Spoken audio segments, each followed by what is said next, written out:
Hello everyone, welcome back to my YouTube channel. Today in this video we are going to discuss a real analysis question. Previous year question from real analysis. Question December 2013 में पूछा गया है और 4.75 marks का question है.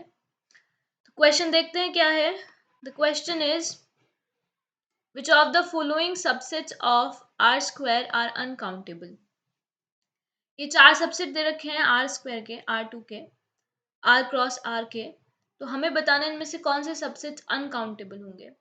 First है ordered pair a comma b belongs to R square such that a is less than equal to b. Order pair a comma b belongs to R square such that a plus b belongs to q. ab belongs to R square such that a into b belongs to z set of integers and ab belongs to R square such that a comma b belongs to q which is rational number. तो हमें ये बताना है इन चारों subset में से कौन सा सबसेट अनकाउंटेबल होगा. तो काउंटेबल और अनकाउंटेबल बताने के सबसेट बताने के लिए पहले हमें ये पता होना चाहिए कि what is countable set and what is uncountable set.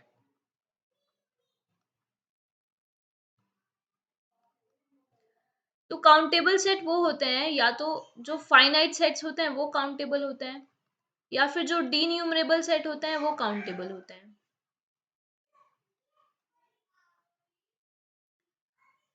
अभी फाइनाइट सेट वो सेट होता है जिसमें फाइनाइट नंबर ऑफ एलिमेंट्स हैं. डी न्यूमरेबल सेट वो होता है जो 1 to 1 मैपिंग रखता है सेट ऑफ नेचुरल नंबर के साथ. तो ऐसे सेट्स जो फाइनाइट हैं या डी न्यूमरेबल हैं वो सभी काउंटेबल होते हैं और जो सेट काउंटेबल नहीं होता वो सेट अनकाउंटेबल होता है. अगर हम इसको सिंपल लैंग्वेज में देखें तो काउंटेबल सेट वो सेट होते हैं जहां पे हम काउंटिंग कर सकते हैं सेट के अंदर एलिमेंट्स की. काउंटिंग करने से मतलब है जहां पे हम एलिमेंट्स की लिस्टिंग कर सकते हैं. लिस्टिंग मतलब हम कहाँ से काउंटिंग अपनी स्टार्ट करेंगे वो सारे सेट काउंटेबल होते हैं. जैसे सेट ऑफ नेचुरल नंबर जो है, सेट ऑफ नेचुरल नंबर क्या होता है, 1 से स्टार्ट होता है, 1 2 3 4. अब है तो ये इनफाइनाइट सेट क्योंकि नंबर्स इन्फिनिटी तक जा रहे हैं, पर क्योंकि हम काउंटिंग यहाँ पे स्टार्ट कर सकते हैं, हमने काउंटिंग स्टार्ट कर दी ना, लिस्टिंग स्टार्ट हो गई. पहले 1 आ रहा है, फिर 2 आ रहा है, फिर 3 आ रहा है, फिर 4 आ रहा है, फिर 5 आएगा. ऐसे हम लिस्टिंग स्टार्ट कर पाए हैं तो ये कैसा सेट हुआ, काउंटेबल सेट. ऐसे ही जो सेट ऑफ इंटीजर्स होता है उसमें भी हम लिस्टिंग कर सकते हैं. 0 आता है, फिर +-1 +-2 +-3 एंड सो ऑन. कोई एलिमेंट बीच में छूट नहीं रहा ना, लिस्टिंग प्रॉपर हो रही है. तो ये भी कैसे सेट है, काउंटेबल सेट है. ऐसे जब हम रैशनल नंबर का सेट लिखते हैं तो रैशनल नंबर होता है p by q such that p comma q belongs to z. p and q are integers and q is non-zero. तो ऐसे सारे नंबर्स जिनको हम p अपॉन q की फॉर्म में लिख सकते हैं वो सारे नंबर रैशनल होते हैं. अब p और q की चॉइसेस कहाँ से, इंटीजर्स से.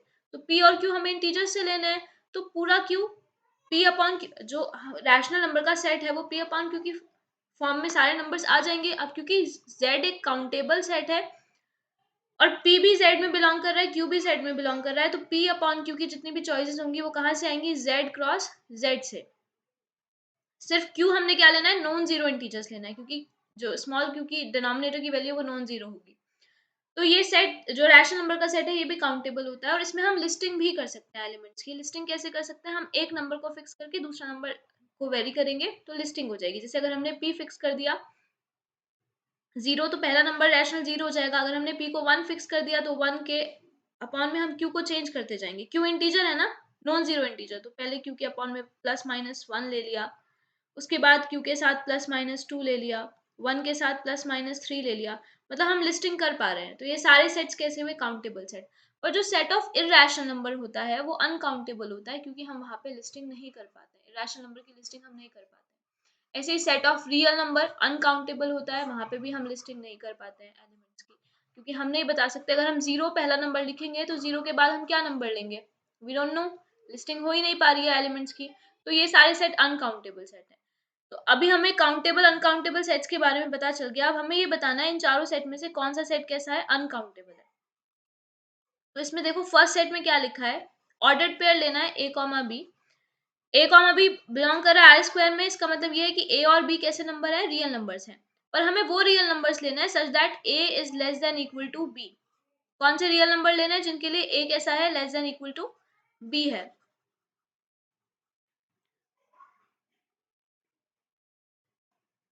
फर्स्ट ऑप्शन में ए बी आर स्क्वायर में बिलोंग कर रहा है such that A is less than equal to b. अब क्योंकि a less than equal to b है तो ए के पास भी रियल चॉइसेस हैं, बी के पास भी रियल चॉइसेस हैं। अगर ए कॉमा बी टाइप के हमें नंबर लेने हैं और ए हमेशा कैसा होना चाहिए, बी से छोटा या बी के इक्वल होना चाहिए, ठीक है। तो ए की रियल चॉइसेस है ना, क्योंकि ए कॉमा पूरा ए भी तो आर स्क्वायर में बिलोंग कर रहा है, हमें इस कंडीशन को भी सेटिस्फाई कराना है, साथ साथ a less than equal to b को। तो क्योंकि a less than equal to b के लिए जो ए है वो भी रियल नंबर में बिलोंग करेगा और बी भी रियल नंबर में बिलोंग करेगा, और अगर ए कॉमा बी रियल नंबर्स होंगे तो पूरा सेट ए कॉमा बी जो है वो भी कैसा होगा, आर क्रॉस आर का ही सेट बनेगा। दैट मीन्स वो अनकाउंटेबल सेट बनेगा, क्योंकि जो रियल नंबर का सेट होता है वो अनकाउंटेबल होता है। तो ये पहला सेट कैसा हो गया, अनकाउंटेबल। सेकेंड में लिखा है a comma b belongs to R square such that a plus b belongs to Q. अभी सेकेंड ऑप्शन के लिए ए और बी हमें ऐसे चूज करने हैं, रियल नंबर ऐसे चूज करने हैं जिनका सम रैशनल आए। अब क्योंकि रैशनल नंबर तो काउंटेबल होता है, तो ये सेट काउंटेबल होगा कि अनकाउंटेबल होगा, तो हम ये देखते हैं कि अगर a plus B rational number है तो क्या a और b भी रैशनल नंबर होंगे तभी रैशनल आएगा, या रैशनल के अलावा भी कुछ a और b हो सकते हैं। तो अगर हम a को इरेशनल ले ले √2 और b को इरेशनल ले ले माइनस ऑफ √2, तो a प्लस बी कितना आ जाएगा, 0, और 0 तो रैशनल नंबर है। इसका मतलब a प्लस बी के रैशनल होने के लिए a और b को रैशनल होना जरूरी नहीं है, और क्योंकि जब a और b को रैशनल होना जरूरी नहीं है तो a की चॉइसेस कहाँ से हैं, इरेशनल भी हो सकता है a। इसका मतलब ए अगर रैशनल भी हो सकता है, ए अगर इरेशनल भी हो सकता है, तो ए रियल नंबर में बिलोंग कर गया। ऐसे बी इरेशनल हो सकता है तो बी भी रियल नंबर में बिलोंग कर गया। दैट मीन्स अगर ए प्लस बी रैशनल आ रहा है तो ए और बी जरूरी नहीं है कि रैशनल्स हो, वो रियल नंबर भी हो सकते हैं। और अगर ए कॉमा बी रियल नंबर्स हैं तो ये पूरा सेट ऑर्डर्ड पेयर जो ए कॉमा बी को बनेगा ये कैसा बनेगा, अनकाउंटेबल। तो ये सेकंड ऑप्शन भी करेक्ट है, ये सेट भी अनकाउंटेबल होगा। थर्ड ऑप्शन में दिया है हमें ऐसे ए और बी रियल नंबर चूज करने हैं such that A into B belongs to Z. तो फिर से हमें इसमें चेक करना है कि अगर ए भी जेड में बिलोंग कर रहा है, ए इंटू बी जेड में बिलोंग कर रहा है, तो क्या ए और बी भी जेड में ही बिलोंग करेंगे या वो कहीं और से ले सकते हैं हम। तो अगर हमने ए को फिर से √2 ले लिया और बी को भी √2 ले लिया, तो ए इंटू बी कितना हो जाएगा, ए इंटू बी 2 हो जाएगा, एंड 2 इज अ इंटीजर, तो ये तो जेड में बिलोंग कर गया। That means again A into B का जेड में होने के लिए ए और बी जरूरी नहीं है जेड में होने चाहिए, वो रैशनल भी हो सकते हैं, इरेशनल भी हो सकते हैं। दैट मीन्स वो रियल नंबर हो सकते हैं। तो ए और बी की चॉइसेस फिर से कहाँ से आ गई, रियल नंबर से। और अगर ए और बी हम रियल नंबर यहाँ पे लिखेंगे तो ये सेट फिर से कैसा हो जाएगा, अनकाउंटेबल। तो ये थर्ड सेट भी कैसा हो गया, अनकाउंटेबल। फोर्थ सेट में लिखा है a comma b belongs to R square such that a comma b belongs to Q. अब फोर्थ ऑप्शन में स्ट्रिक्टली बोला है कि ए और बी हमें कहाँ से लेना है, रैशनल नंबर लेना है। क्योंकि ए भी रैशनल नंबर है, बी भी रैशनल नंबर है, तो ये पूरा सेट ए comma B rational into rational से पूरा सेट इक्विप्ड हो जाएगा, पूरा सेट आ जाएगा। और रैशनल नंबर दो काउंटेबल का प्रोडक्ट भी काउंटेबल होता है, तो ये पूरा सेट कैसा होगा, काउंटेबल। क्यों होगा काउंटेबल, क्योंकि ए के लिए भी हमारे पास काउंटेबल चॉइसेस हैं और बी के लिए भी काउंटेबल चॉइसेस हैं। तो डी ऑप्शन, ये जो सेट आएगा a comma b belongs to R square such that a और बी हम जहाँ पे रैशनल ले रहे हैं तो ये सेट कैसा होगा, काउंटेबल। दैट मीन्स ये अनकाउंटेबल नहीं होगा। So option A B C are correct option, ये तीनों सेट अनकाउंटेबल हैं। Option D is incorrect option, ये जो सेट आएगा वो कैसा आएगा, अनकाउंटेबल आएगा, सॉरी काउंटेबल आएगा। आई होप आप सबको समझ आया होगा। Thanks for watching, thank you.